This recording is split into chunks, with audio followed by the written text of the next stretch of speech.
This session is about the BRIDGES Coalition. I understand BRIDGES is a network of networks promoting transdisciplinary approaches to sustainability, education, science, and actions. I believe the best person to introduce BRIDGES and to give us a good background is Dr. Stephen Hartman, who is the one who's initiated this idea. So, Dr. Stephen, can you just give us a background for 10 minutes maximum? Okay. Thank you very much. Okay.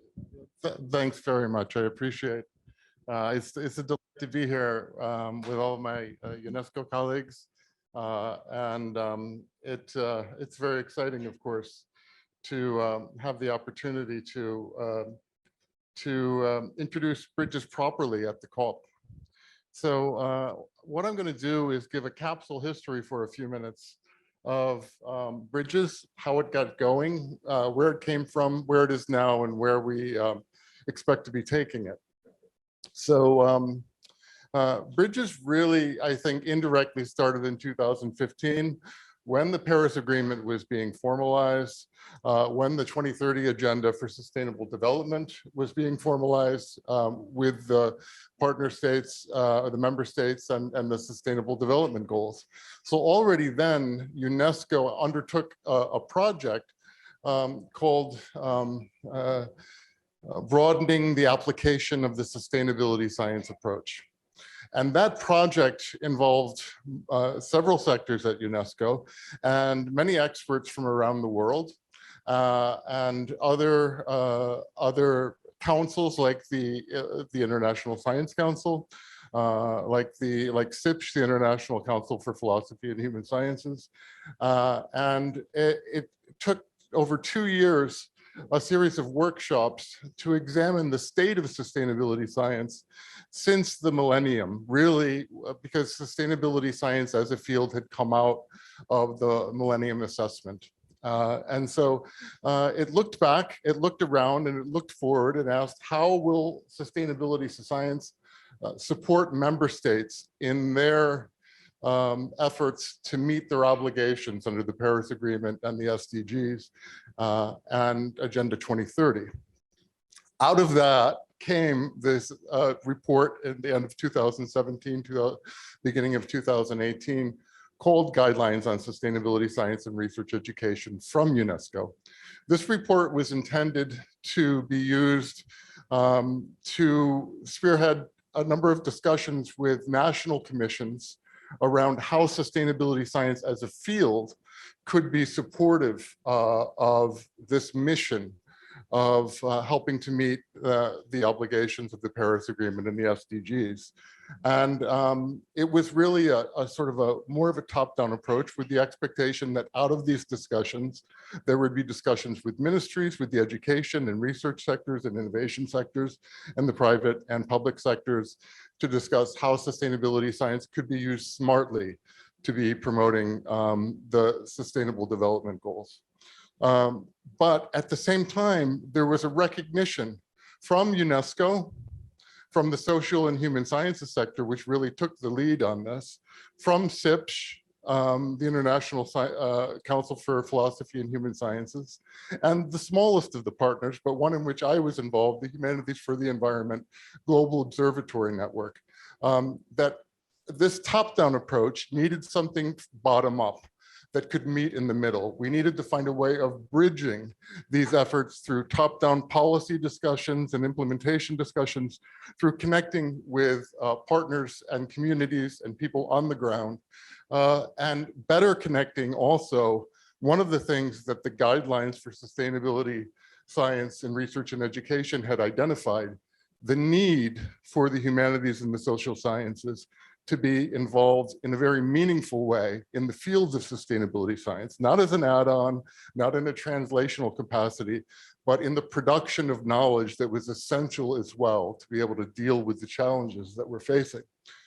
So out of that came a new effort to establish some kind of platform that could better achieve this effort of bridging the top-down efforts coming out of UNESCO and coming out of national commissions and filtering through at the national level with efforts from the bottom up and transversely connecting up different actors that did not have strong traditions of collaborating together, the natural sciences and the humanities, for instance, some social sciences and the natural sciences.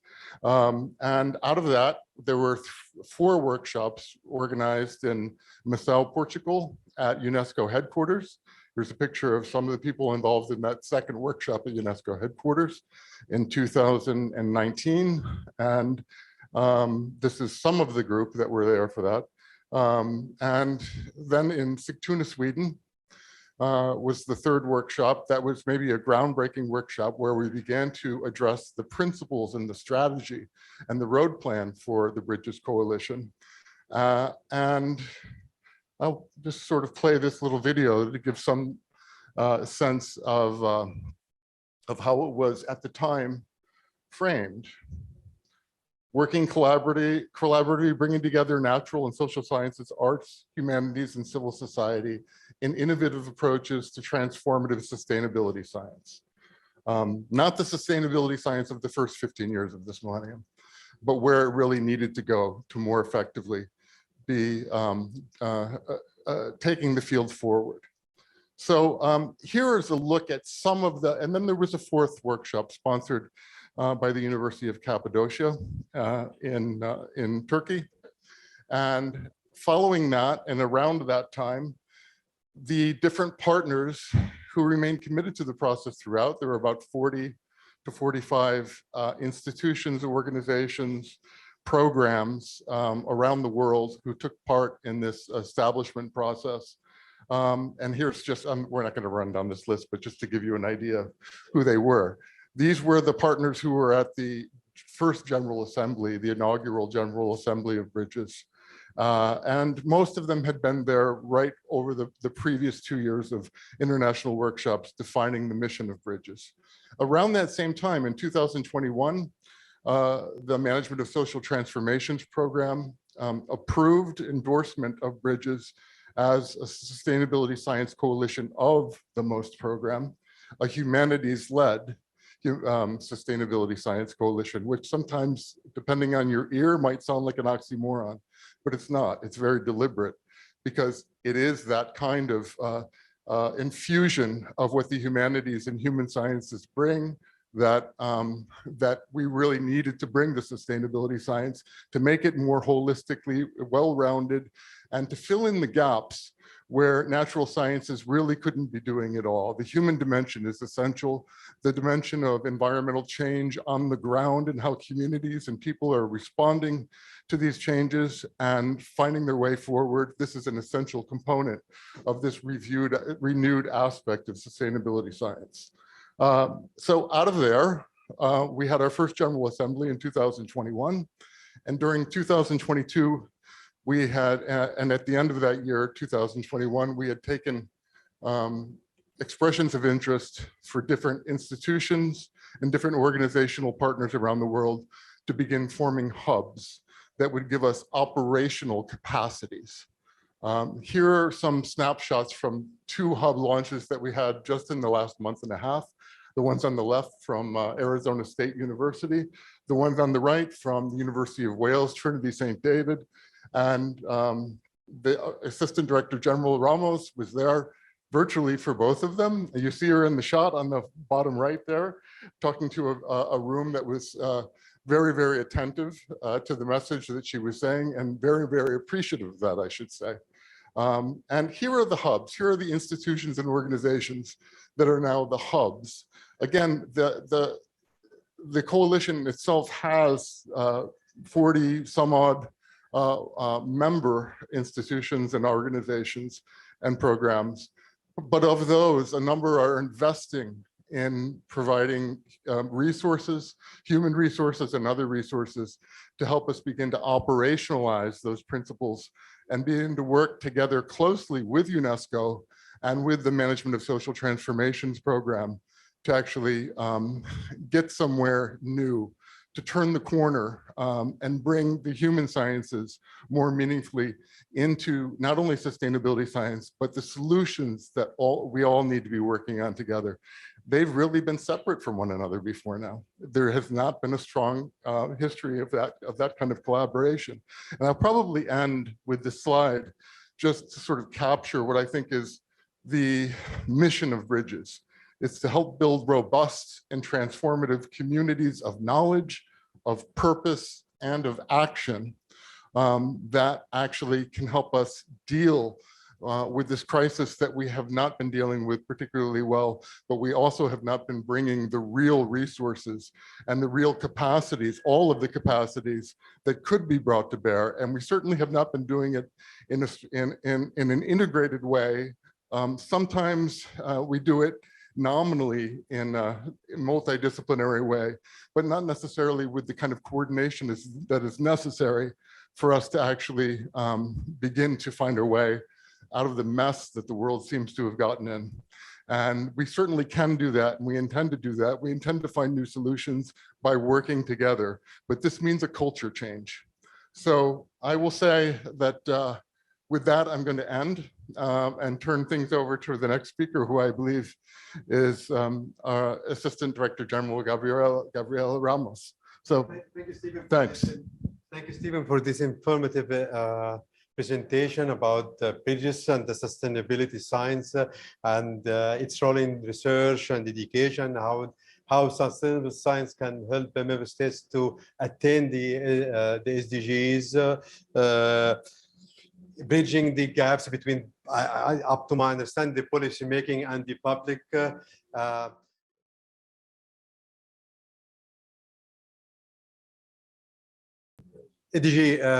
Stephen said that bridges can build robust and transformative communities of knowledge, purposes, and action.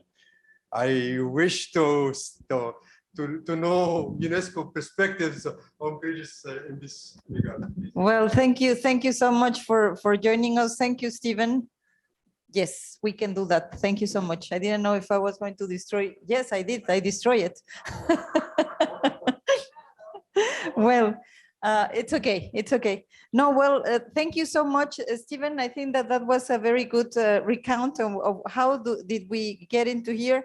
I'm very glad that we are joined by Darina from our Biblos Center. Nuria Sanz, great to have you, our representative here in Egypt. But we also have connected the International Science Council. We have our dear friend Luis Osterberg, who is an inspiration on these cases because he's really always promoting humanities. You will know why. And we have also Michelle Miko, who is a member of Scientific Advisory Committee for UNESCO Management on Social Transformation. The fact is that we are pleased to be part of Bridges. The name says it all, trying to bridge not only the kind of knowledge that we bring from the social sciences to understand better the ecosystems, but also bring the level of knowledge to understanding how men, women, children interact with the ecosystem and the feedback loops that create into these dynamics. I could not agree more, and you see it, we are in the context of COP27, that there is a gap. There is a gap in terms of the solutions that we are proposing to advance the climate transformation, the change in the energy mix, the change in the behavioral changes that we require to really deliver for this massive transformation that the economy and the global the whole world needs to endure for being sustainable. But I agree with Stephen, we will not make it if we don't bring all the knowledge that we can bring together. And therefore it's about the substance of how do we combine. For example, what if you put a carbon tax and then people don't want to accept that and go on strikes? Many times we know more about sustainability environment from indigenous populations. How do we capture that knowledge that is based really on anthropological knowledge or historical knowledge or wisdom just plain wisdom, and therefore, how do we combine it? But it's not easy. It's not easy because the structures of knowledge creation is silo.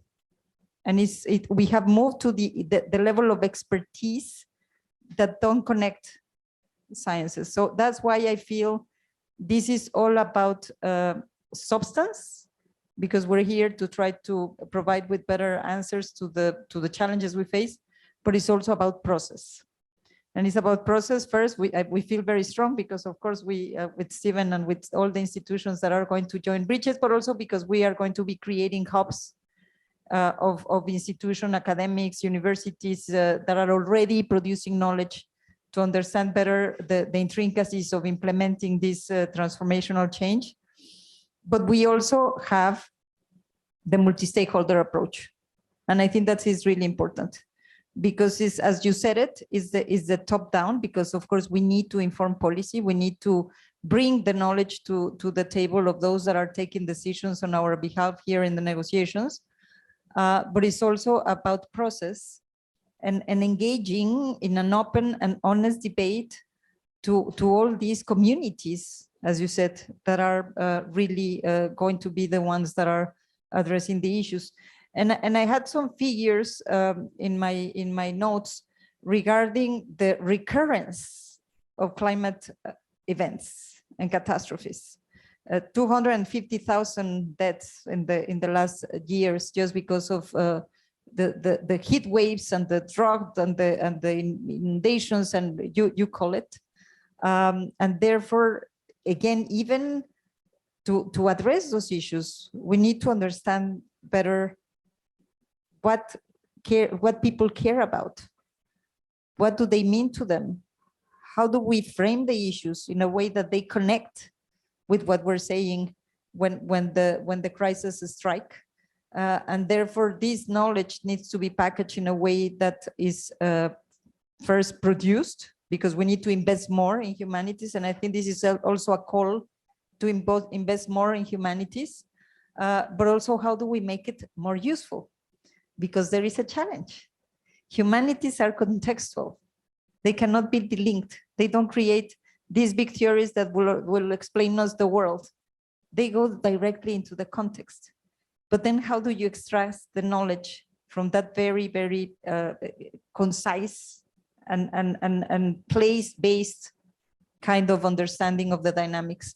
So I'm looking forward. I declare, and Stephen knows, I'm an economist. I have dealt with policies. So when he and Luis, who is this fantastic champion of humanities, approached me to say this is moving, because it started before I arrived as ADG on SHS, I was really asking myself, what is sustainability science? And then I got it. I think this is a matter of bringing all the brains together with their own languages, with their own methodologies, with their own way of addressing the problems, but to really get better solutions, because this is all what we care about in UNESCO, to get better solutions to the challenges we face. So looking forward to all the partners that we have there, and looking forward, of course, to our close collaboration, looking forward to very concrete deliverables and outputs, and hoping to see you next year in Dubai, with substance, Abu Dhabi, sorry, with substance, because this is what we care about. So thank you so much.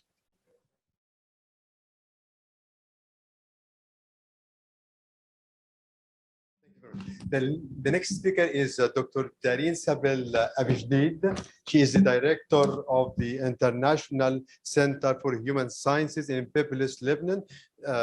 Although it is an international center, but it's the voice of the region, and she is going to give us a briefing on the outcomes of the International Forum on Environmental Humanities.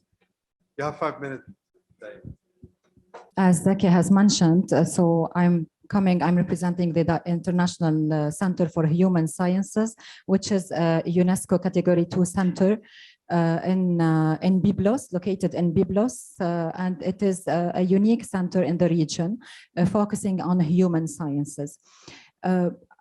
we have joined, in fact, the consortium of the BRIDGES Coalition, and we have since last year in 2020 organized together or co-organized with other partners the International Symposium on Humanities. And this year in November 2022, we have also organized at CISH an international forum on environmental humanities, in partnership with Hans Seidel Foundation and in collaboration with other partners like BRIDGES Coalition, the International Council for Philosophy and the Human Sciences, and the Club of Rome. And also it was under the patronage of 4 ministries that are the Lebanese ministries, that are the Lebanese Minister of Environment, the Minister of Information, the Minister of Tourism, and the Minister of Culture. What is really important about this forum is that it has witnessed as well the inauguration of the first of its kind archaeological eco-friendly center in the region, with the new principles that were adopted by the Ministry of Culture, the Lebanese Ministry of Culture, and recommended everywhere in Lebanon to follow this model. In fact, in the country, when we want to transform a center into an eco-friendly, and especially when it is archaeological or an archaeological building, and especially also that it is based on Byblos, which is one, of the oldest cities of the world that is still inhabited continuously, and it is a UNESCO cultural heritage site. This is the center that you're seeing here.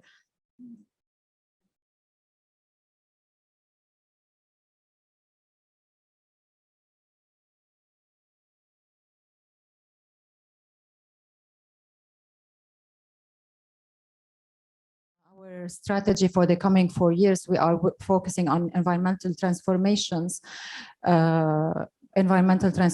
So one of them is the environmental humanities.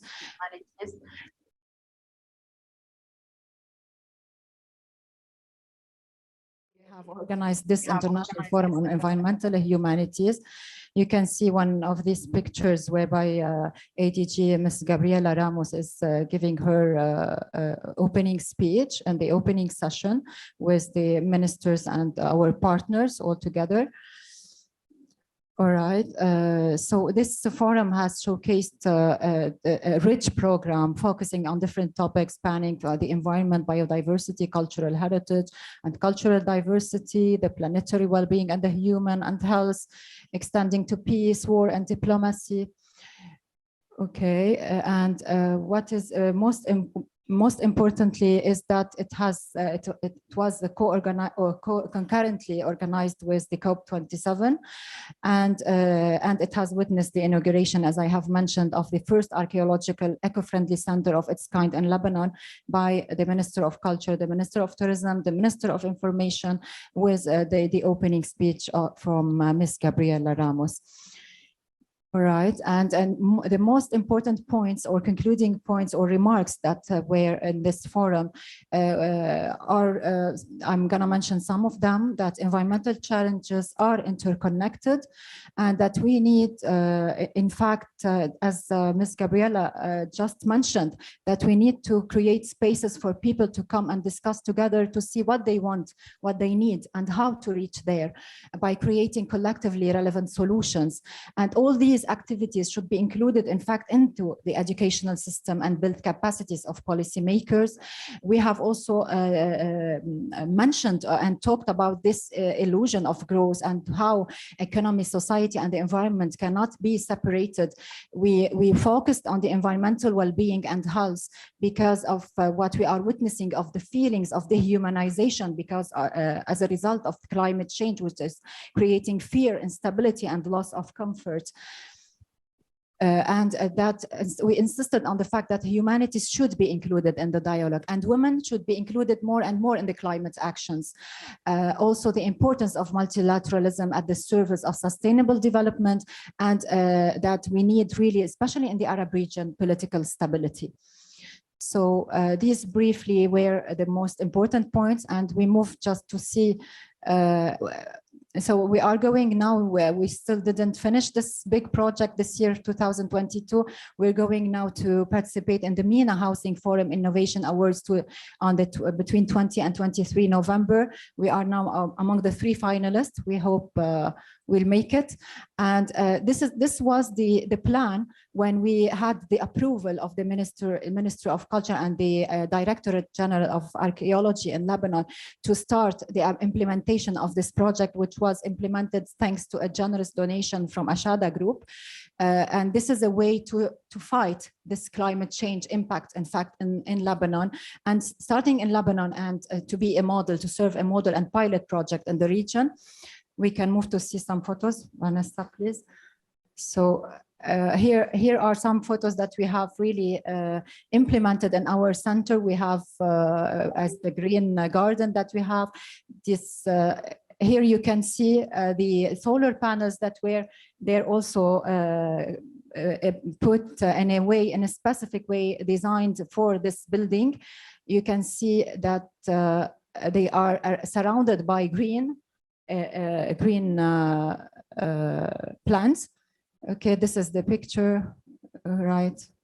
So you can see the view from up in order to preserve this, now the center is solely dependent on solar light, solar energy, and becoming autonomous and independent.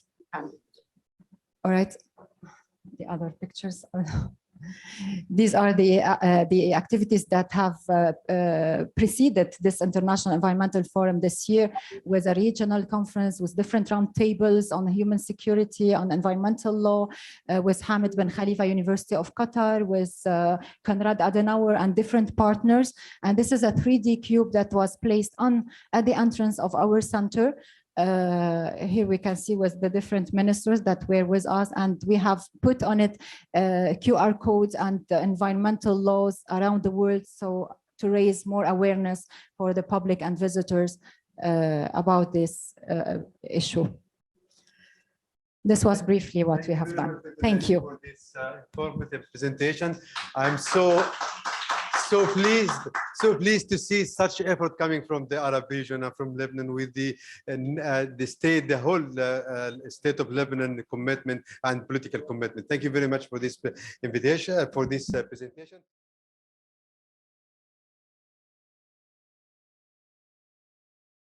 The next speaker is Dr. Louise Osterbeck, the president of the International Council for Philosophy and Human Science, giving us his perspective on bridges and the Louise. Thank you very much for the invitation, and congratulations for holding this session. And particular thanks to Gabriela Ramos and Stephen Hartman for all the efforts.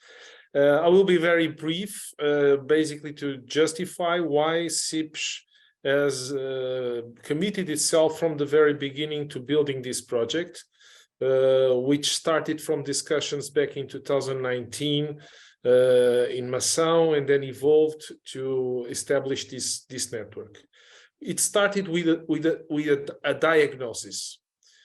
We know that despite a convergent effort of governments and institutions all over the world, the absolute majority, and despite all the agreements that have been established, the situation of the planet and of the world in terms of inequality, in terms of environment, etc., is worse now than it was 3 decades ago. So where is the problem?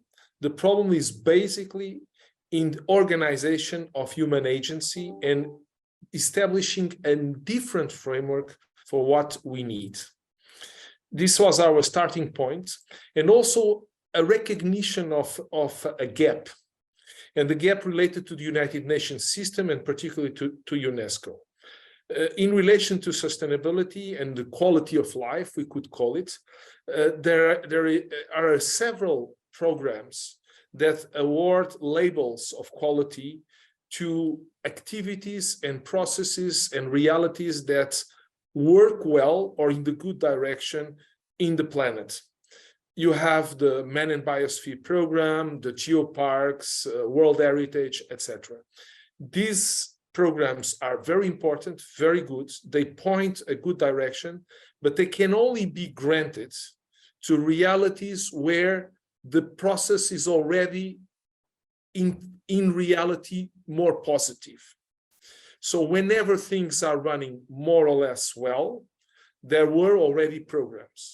But what about the absolute majority of the population in the world, sometimes living in appalling environmental contexts, in very difficult social situations?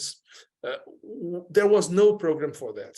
There was also no structure, no tool to encompass in the process of sustainability the efforts of citizenship beyond the stakeholders. Of course, every time there were initiatives, there were efforts to engage the populations. For example, having NGOs and open spaces in parallel to the summits, etc. But BRIDGES is the first project that allows for any human community anywhere in the world, even living in the worst situations possible, providing there is an agreement on a roadmap to improve the situation in a convergent approach that meets the global needs of the planet. This is what BRIDGES is about.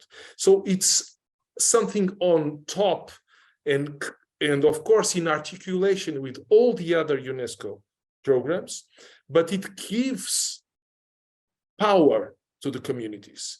It's a bottom-up process that can be institutionalized at the same time. Of course, it's a difficult thing. Of course, it's something that we have to build in progress, but this is, from the perspective of CIPSH, the real aim and also the real power of this project and of this new program of UNESCO.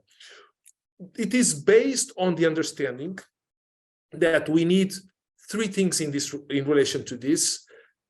First, to escape the agony of short-term needs, bridging those short-term needs with mid and long-term dilemma and avoiding creating new problems at the pace of solving the immediate problems. Secondly, to understand sustainability as a diverse issue that requires tailor-made approaches and not simply common goals for everyone. And finally, to give, as I said before, empower the populations not only in speech, but in reality, knowing that the future is something we don't know how it will be. We hope it will be better. We hope it can be better. But the only way to be better is not to pre-design it. And this is why humanities are important, because humanities help building utopia with the population and expecting that this utopia become reality in the future. So thank you very much again. And I hope that the COP27 will give space for this contribution to grow. Because let be no mistake, there will be no energetic transition, no successful digital transition, no real social, economic, or environmental improvements if there will be no change in the mindset of people. And the change in the mindset of people requires trust. I think that this is what BRIDGES brings to us. Thank you. Thank you indeed, Luis, for this very informative and brief intervention, promoting or highlighting how BRIDGES can give power to local communities and to improve the situation and efforts for citizenship and sustainability. And this idea, thinking of leaving no one behind, this is highly appreciated, I believe.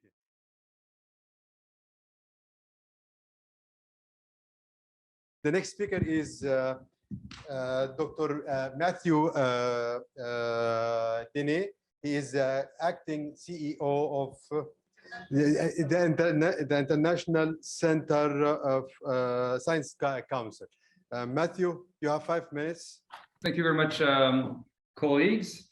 Indeed, I'm stepping in for our President Peter Gluckman, who is willing to talk to you, but then realized that this particular discussion was taking place at between 3 and 4 a.m.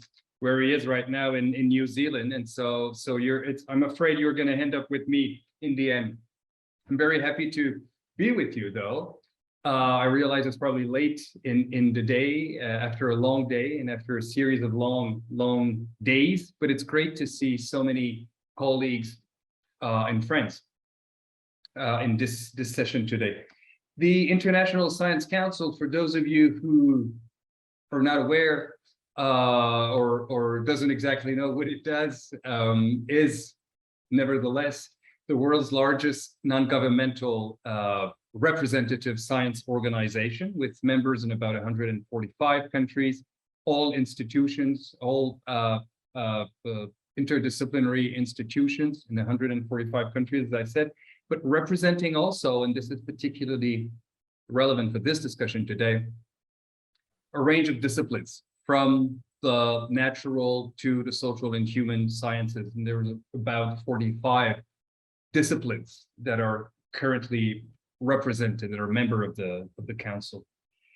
As has been indicated a couple of times already, the ISC is a friend, is how I would describe it, a friend of BRIDGES. We've participated in all of the initial discussions, and even though we're not, a member yet, we're still looking forward to work more closely with BRIDGES in the future. And so the first thing I want to do today in addressing you is, first of all, congratulate everybody who's behind this.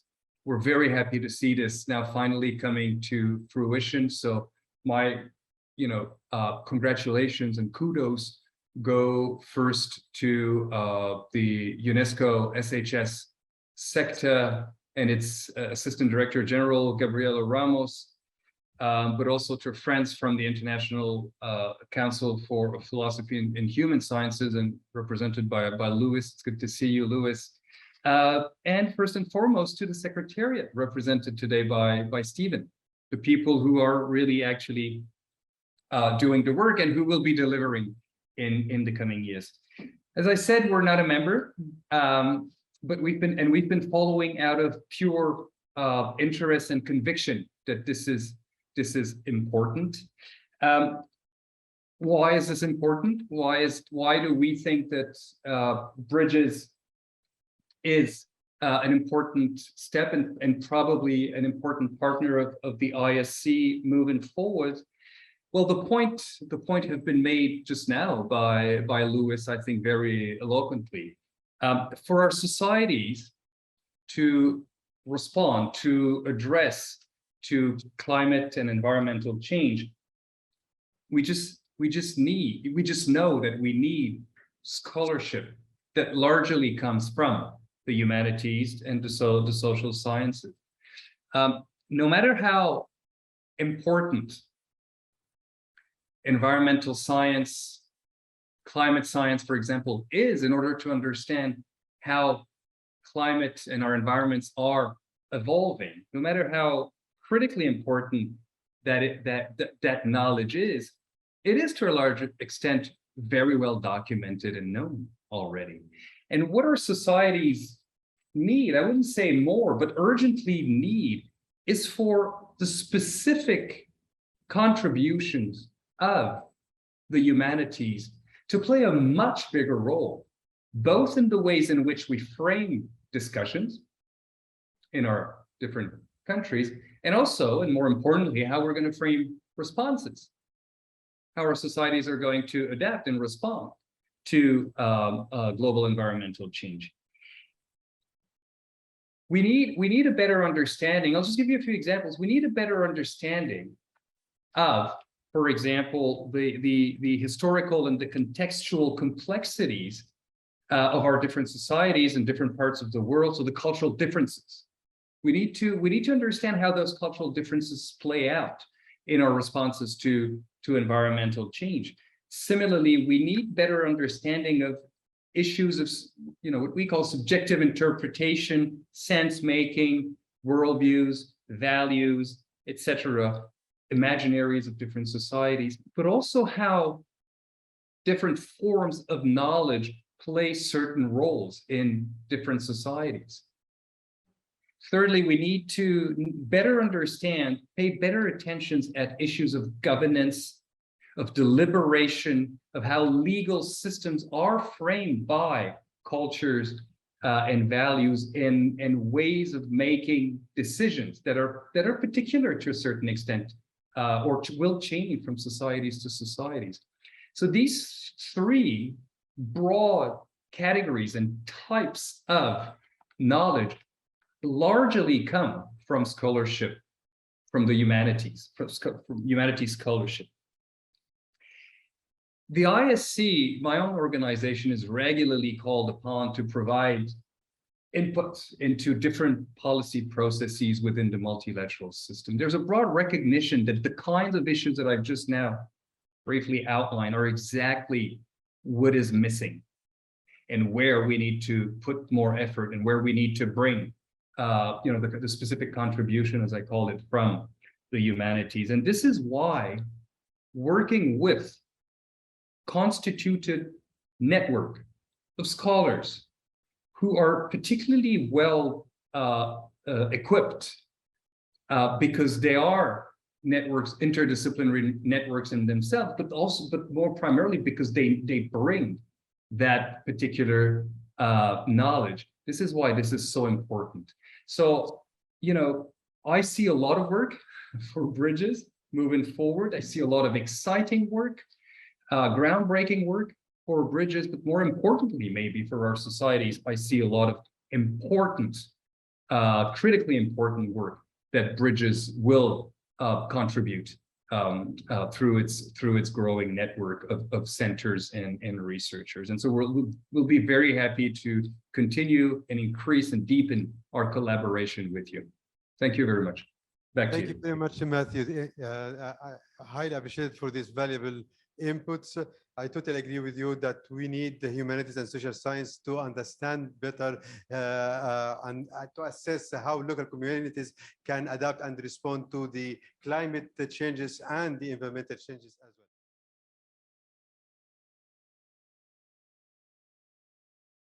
Last but not least, the last speaker today is Michelle Meko. She's the member of Scientific Advisory Committee of UNESCO-MOST program. Michelle, you have 5 minutes. Thank you. Let me first of all thank the UNESCO organizers for the invitation to present on this panel. I represent UNESCO-MOST and I bring the Caribbean perspective.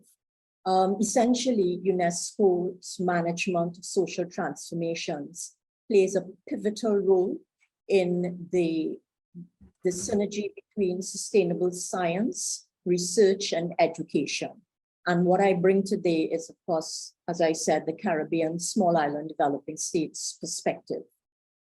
Of course, the burning question is, how will this be actioned in terms of bringing the synergies together?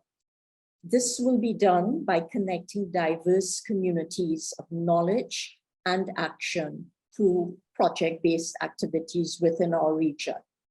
UNESCO-MOST will help bridge, so to speak, any gaps which may exist between higher education and research institutions in the Caribbean SIDS, working along with non-academic partners, including civil society, so that we can come together to collaborate in achieving the UN's 17 Sustainable Development Goals.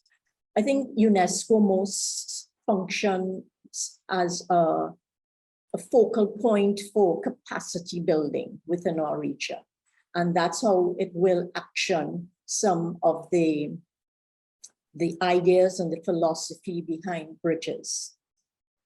Caribbean researchers in the disciplines of humanities, social sciences, and the natural sciences have already been brought together in various fora where the intention has been to co-produce knowledge for the purpose of knowledge transfer within the region. There is often talk about global North, global South cooperation, but I believe that UNESCO-MOST has the opportunity to also have cooperation in terms of a South-South dialogue, and collaboration. There are good ideas also coming from the South-South. And my own experience in IPCC as a coordinating lead author for the Small Islands chapter really highlighted for me how the natural sciences and the social sciences were able to work together in terms of the assessments and the co-production of knowledge. I think that's definitely quite obvious, as some of the earlier panelists have said. I think UNESCO-MOST has recognized that we need to bring marginalized groups together at the table. And that would include youth, women, and marginalized groups, giving them an opportunity to elevate their voices. In 2019, I attended a meeting in Cuba where UNESCO-MOST had supported the design and implementation of the Caribbean Youth Climate Change Network. And I think it was very forward-thinking in recognizing the need to build capacity amongst the new generation of people who will take the baton to implement the change that we need to see in our region. This work is ongoing, and we know that UNESCO-MOST is very much at the forefront of helping Caribbeans to create the knowledge networks that we need to deal with the impacts and vulnerabilities of climate change. No doubt my region faces all the issues of hurricanes, drought, coastal flooding, heat stress. You must have heard the thunderstorm in the background. We have seen rainfall every day in Trinidad, where I am based, for the last 2 months. It's very, very unusual weather for us in this part of the Caribbean, Southern Caribbean. Let me end by saying that 1.5 to stay alive is very critical for small island states. And UNESCO-MOST is doing its best in terms of its work in the region in giving voice to a once silent and invisible minority in the Caribbean, which would be the small island states. Knowledge creation is of limited value if it does not lead to transformative action. And I think UNESCO-MOST plays a most pivotal role in ensuring that we give voice to the underprivileged and the invisible at such a stage, dealing with some of the most challenging issues we face, which include climate change and the economic fallout that has ensued from the COVID-19 pandemic. And I'd like to end on that note. Thank you. Thank you very much, Michelle, for promoting MOST. Now we have 5 minutes for questions, if any. For sure. Thank you very much. Well, I feel concerned because I have been always working as a scientist, but between, no, always in between. I'm archaeologist, paleoanthropologist by career, and allow me, please, just to share some ideas. I just finished a session with one of the most outstanding activists, so Hindu Ibrahim, no, a lady. Coming from the Sahel, working with UNESCO for more than 6 years, and trying to create this kind of bridges between different kind of knowledge, the knowledge that is produced, but of course the knowledge that is transmitted, and to try and to use the open science mechanism that just UNESCO put forward internationally to try to create really a very open space for indigenous and other kind of different knowledge. I have been always missing something. And when I miss is such a kind of activism from social scientists. It seems to me, I have just read one article, a marvelous article. I read it periodically. Is Claudio Lomlet, is one of the most outstanding anthropologists, Mexican anthropologists working in Columbia University. And he said, but where are anthropologists and sociologists and many other social scientists in newspapers, creating public opinion, trying to put it forward? We missed such a kind of a very constructive social scientist activism. And I think perhaps it's important to create bridges just to make it happen. Why do not have, for example, a better international policy? at the European Union, for example. When you see what's going to happen with humanities, and you see the way in which the money is split, Luis Osterbeck, who I know for a lot of years, is archaeologist like myself, and you see the kind of the distribution. Okay, if you're an archaeologist, okay, you are considered in one part, but only if you are using very high technology and very, very sophisticated basic science, you are taken seriously. We need to work in this kind of level. Good news. The good news is that some of the most outstanding systems of financing research, that is the case of the Max Plan in Germany. I started seeing the drift there, okay? Something that was very, very, very basic, science-oriented, is tried to be social-driven, and the drift is much more positive in terms of social sciences. So I see that, and it seems to me that we need to use all the instruments that we have at UNESCO to set up testimonials. One idea, science report of UNESCO, with a special chapter about this, the way in which social science should be not just a subcategory, a subdiscipline, but just something much more important. Thinking about what is policy, what is open sciences, so humanism really in the point of making the policy. I think that could be okay. Another interesting issue perhaps is World Heritage Site. It was mentioned. We are the only one agency dealing with the natural and cultural sites. Only 40 in the world. So we have there a privileged observatory. So a laboratory of practices. Why not to invite some of the most outstanding scientists to think about bridges in a place that better represents a bridge because it's outstanding naturally and culturally. Another idea. And the last one perhaps is to create a very subcommissioned tax team within the framework of the open science, just to see really if humanities is comfortably fit there, because I have my doubts. So we can use many other instruments of UNESCO just to continue implementing bridges in our daily work. And thank you for all that you have already made. Thank you. Dr. Nuria, you want to comment? Okay, there is a question here from Marwa. Please introduce yourself, please. Hello, everyone. My name is Marwa El-Khairo. To connect with all of you, I authored the regional report on knowledge for youth-led climate action, which in the Arab region, which we presented earlier today. And actually, one of the core findings that we discussed in the report is that the transformation of knowledge and where knowledge is going. So when youth are sourcing and creating and producing knowledge, what you see is that we can no longer really look at knowledge in the space of academia and ivory towers, because where they're existing and the spaces in where they're existing is very much in that gray zone where it's academic, but at the same time, they are in non-traditional spaces, working on awareness campaigns, working face-to-face on interviews, going on social media where they see it as a site of dissemination, as a site of production, and a site of sourcing all at the same time.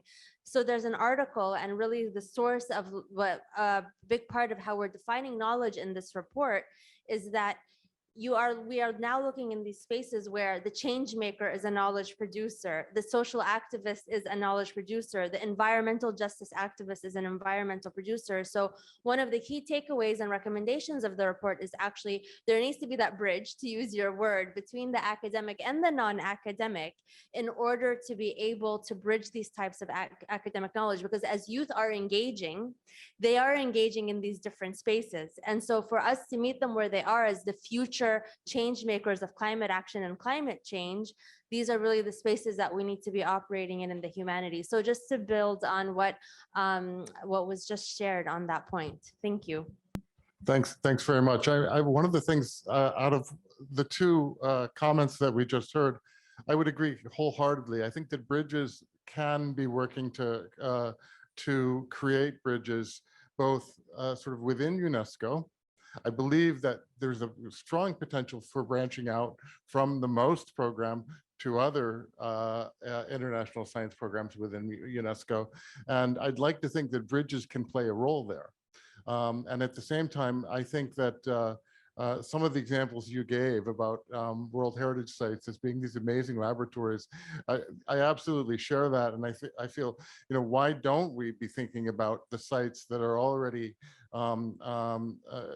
getting so much focus within UNESCO and so much application of energy and ingenuity to use this actually to be driving forward integrated science, inclusive of the humanities, of course.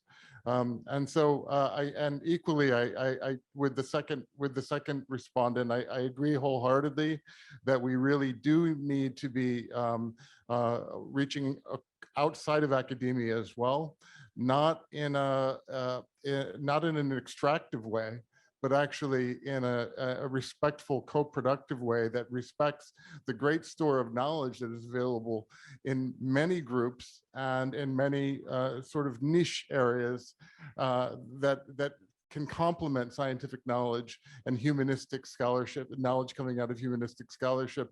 This is part of, I think, the role of bridges as well, and working to facilitate and integrate more. So I wholeheartedly agree with that. And I think that as bridges grows and builds on its existing coalition network, which we have high ambitions of building substantially on that, and begins to have more capacity through new hubs. The idea is that we can actually have meaningful integration, synthesis, sharing, and highlighting of best practice or such strong good practice where possible to inspire perhaps people in other contexts that could actually be applying or adapting this knowledge to some of the challenges that they're facing in different communities and environments. Thank you so much, and thank you all for the comments and questions. I really think, and this is also to our colleagues that are connected online, there is no lack of social or human knowledge that is being produced. It is there, but that's not the point. The point is, how do we analyze a problem from different angles? And how do we ensure that many times the natural science, basic science, or the technical solutions, even the economic solutions, because economics, they try hard to become a basic science, but they're not. They're a social science. And therefore, even the economic solutions that we are advancing for climate, how do we ensure that this additional element of very important knowledge is included in the conversation? And therefore, is not even the question of course, we need to produce more humanities-based research, and this is also a call for the funders of science to take a look more and to these disciplines that sometimes always face hard times trying to look for the funding or compete for the funding. But for me, the most important thing that Bridges will bring, and this is my take, is that it will be given more visibility. We need more visibility to what is being produced. We are not good at communicating. And I say it, I mean, we are not good. And also because sometimes it's so context dependent that to bring the elements that could be applicable to very different environments require translation. And therefore, for me, the effort is how do we make them useful? And this is my contribution. I will be working with all of you, trying to see how do we make them more useful, more visible, and more impactful. Because as they say, the proof of the pie is in the eating. And so, again, watch this space, because we will be trying the eating, and I'm sure it's going to be good. Yeah. Thank you, Gabriele, for this wonderful final words. I believe My role was just to facilitate this session till the end. I hopefully everyone had enough time just to contribute, to express his opinion. Finally, I would like to thank our technicians for the marvelous work they did. This is the last session for 2 weeks here. So we'd like to thank you very much for this. And I would like also to thank my colleagues, Omar, Dr. Nuria, who really worked a lot during the last 2 weeks. Okay, thank you very much. And hopefully there will be a good relation, or good bridges between BRIDGES and SHS. Okay, thank you.